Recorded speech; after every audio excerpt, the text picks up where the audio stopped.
कृष्णा। आज हम इस स्थान पर आए हैं। इस संसार का सबसे बड़ा उत्तम स्थान है। ये जो स्थान है ये राधा कुंड है और उसके बगल में ये श्याम कुंड है। क्योंकि भक्तों, जिस व्यक्ति ने भगवान श्री कृष्ण को सबसे करीब से जाना है, ऐसे हमारे इस्कॉन संस्था के फाउंडर आचार्य ऐसी भक्तिवेदांत स्वामी शिल प्रभुपाद जी ने कहा है, बोले मायापुर मेरे लिए बहुत बड़ा उत्तम स्थान है।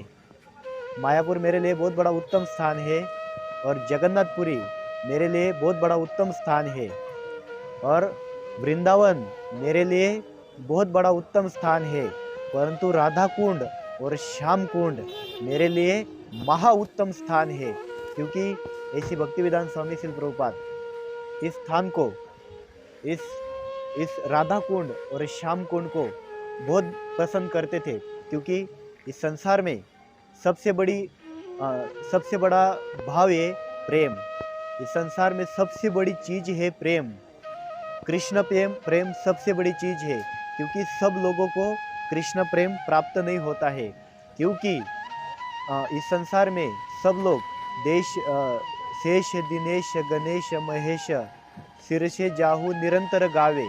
ये शेष, अनंत शेष, दिनेश, गणेश, महेश ये अनंत काल से अनंत भगवान की कथा गा रहे हैं, परंतु आज तक उन लोगों को कृष्ण प्रेम नहीं प्राप्त हुआ है। परंतु ऐसा कहा गया है, यदि कोई व्यक्ति राधा कुंड में स्नान कर लेता है तो वह व्यक्ति को कृष्ण प्रेम प्राप्त हो जाता है। क्योंकि कृष्ण का यदि प्रेम है तो वह राधा के पास है। ऐसा कहा जाता है कि कृष्ण प्रेम जो है वो राधा रानी के पास है। तो ऐसा कहा जाता है कि राधा कुंड में यदि कोई व्यक्ति स्नान करता है तो उसे तुरंत कृष्ण प्रेम प्राप्त हो जाता है। और हम सबका सौभाग्य रहा, अभी हमने राधा रानी के कुंड, राधा कुंड में डुबकी मारी, स्नान किया।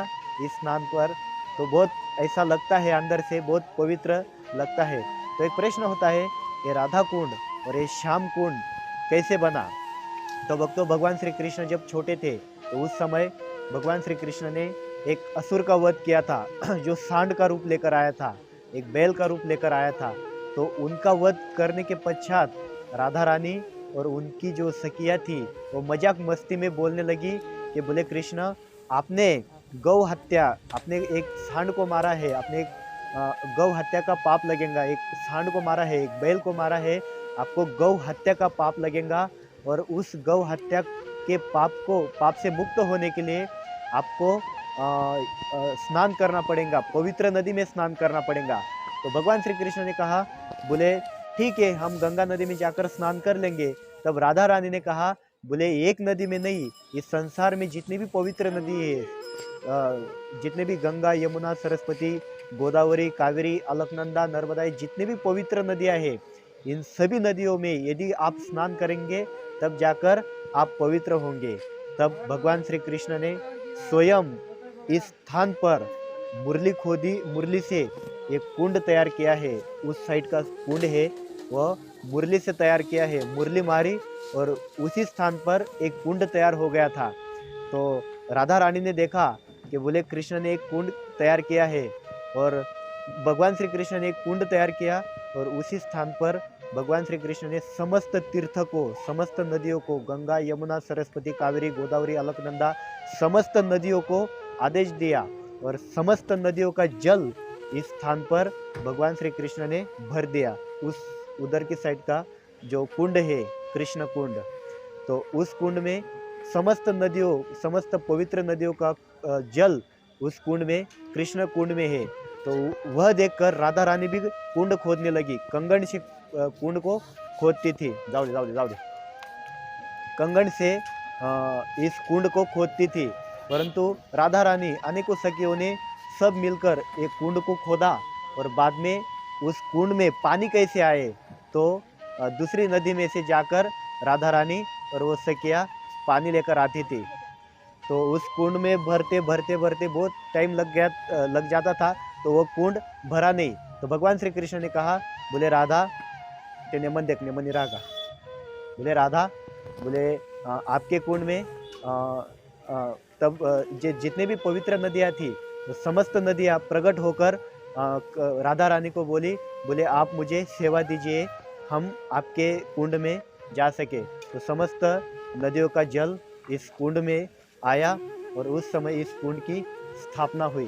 क्योंकि भक्तों, ये पवित्र कुंड है। ऐसा कहा जाता है, यदि कोई व्यक्ति कृष्ण कुंड में स्नान करता है तो उसे राधा प्रेम प्राप्त होता है, और जो व्यक्ति राधा कुंड में स्नान करता है तो उसे कृष्ण प्रेम प्राप्त होता है।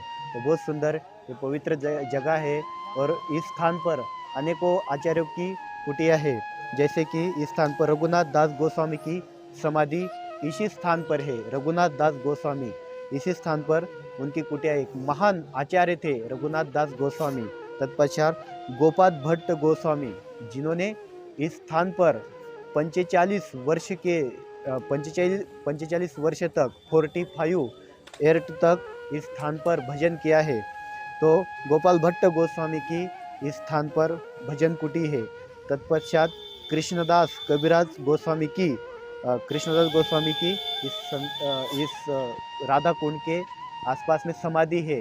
और इसी स्थान पर कृष्णदास कविराज गोस्वामी ने चैतन्य चरितामृत लिखा था, इसी स्थान पर। तो कृष्णदास